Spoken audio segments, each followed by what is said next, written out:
Cancer सर्वांगीण मार्गदर्शन भाग 39 वैद्य दिलीप गाडगीळ पुणे। इस कर्म सिद्धांत का और भी एक रूप दिखाई देता है। अप्रेंटिस टू हिमालयन मास्टर, ये एक श्री एम की किताब है। अंग्रेजी में मूल रूप से, मराठी भी अनुवाद हुआ है उसका। तो उसमें उन्होंने एक अनुभव बताया है कि वो हिमालय के किसी क्षेत्र में थे और एक अमेरिका की औरत वहाँ पे आई थी और उसको बड़ी तकलीफ होती रहती थी, पेट में बहुत दर्द होता था और वो उल्टी करती रहती थी। तो इनसे ये देखा नहीं गया, तो उन्होंने जाकर पूछताछ की। तो उसने बता दिया कि हाँ, मुझे बहुत एडवांस कैंसर है और जिसके जरिए ये मुझे पीड़ा हो रही है। तो उन्होंने पूछा कि अगर आप चाहते हैं तो मैं गुरु से परामर्श कर लूँगा, और अगर वो मानते हैं तो आप एक बार उनके पास आइए और उनसे कुछ सलाह पाइए। तो उसने हाँ कह दी। इन्होंने जाकर उनके जो गुरु महेश्वरानंद जी, उनसे पूछा। उन्होंने कहा हाँ ठीक है, उसको लेके आओ। तो वो उनको लेके आश्रम में पहुँचे।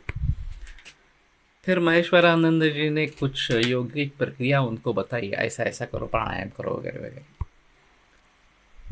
और फिर वो करने के बाद उसकी तकलीफ बहुत कम हो गई। उनको खाना जाने लगा। तो उन्होंने कहा कि ठीक है, अब तुम वापस अमेरिका चले जाओ। वो एक्चुअली इसलिए भारत में आई थी और हिमालय की गोद में आई थी कि अभी मुझे प्राण त्यागना है, तो हिमालय की गोद में प्राण त्यागना है। लेकिन वो तो अभी उसको ठीक लग रहा था। वो बोली ठीक है, अगर उनका आदेश है तो मैं वापस चली जाती हूँ। तो अमेरिका में गई। फिर से वहाँ पे इन्वेस्टिगेशंस हुई, सब प्रकार की जांच हुई और कैंसर का कहीं भी नामो निशाना नहीं था। वो पूरी तरीके से ठीक हो गई थी। इस प्रकार से एक बरस चला गया और फिर सपने में महेश्वरानंद जी उनके आए और उन्होंने पूछा, अभी तो तुम ठीक हो, कोई तुम्हें तकलीफ नहीं है? तो बोले हाँ, मैं बिल्कुल तंदुरुस्त हूँ, मुझे कुछ भी तकलीफ नहीं है। तो उन्होंने कहा ठीक है, अभी घर वापसी का समय हो गया, और इतना बोलकर वो सपने से निकल गए। दूसरे दिन इन्होंने श्री एम को खत लिखा कि ऐसे ऐसे महेश्वरानंद जी मेरे सपने में आए थे और उन्होंने तुम्हारा घर वापसी का समय हो गया है, इस प्रकार से कहा। मैं कुछ समझी नहीं इसका मतलब। ये खत श्री एम को 3-4 महीने के बाद मिला,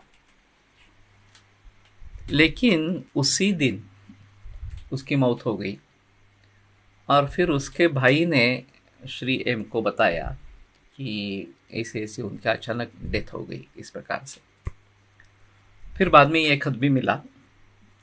तो ये महेश्वरानंद जी के पास गए और उन्होंने बताया कि आपने ऐसा क्या है इसमें कि एक तो वो इस प्रकार के कैंसर के दुर्धर रोग से मुक्त हुई, एक बरस तक अच्छी लाइफ उसको मिली, और फिर अचानक इस प्रकार से आयुष खत्म हो जाना और उसका परलोक सुधार जाना, ये क्या चीज़ है?